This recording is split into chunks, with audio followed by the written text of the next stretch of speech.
Dok, tulungan niyo po yung kaibigan ko. Nahinga pa ba? Hindi, Dok. Patay na yan. Kaya nga nahingi ako ng tulong sa iyo kasi nahinga pa yan. Ay, kung hindi ko kaya yan operahan, nagigigil ako dito. Nurse, dali niyo sa operating room. Teka, Dok, anong gagawin niyo sa kaibigan ko? Siguro i-cremate na namin siya doon. Bobo ka din, ano? Di ba nahingi ka ng tulong? Siyempre, operahan na namin. Bilsan mo na, Dok. Makikipagtalo ka pa sa akin. Nag-aagaw buhay na yung kaibigan ko. Aray, ang daldal mo kasi.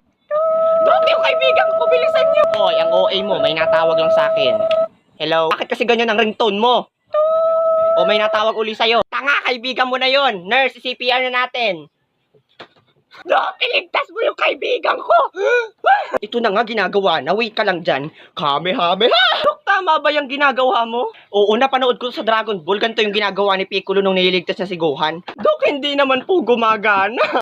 O di ikaw na dito, palit na tayo, oh. Dok, yung guhit po sa computer. Straight na? Ay, salamat naman. Hindi, curve na. Aba, punyawa ito, piloso po pa rin. Ay, di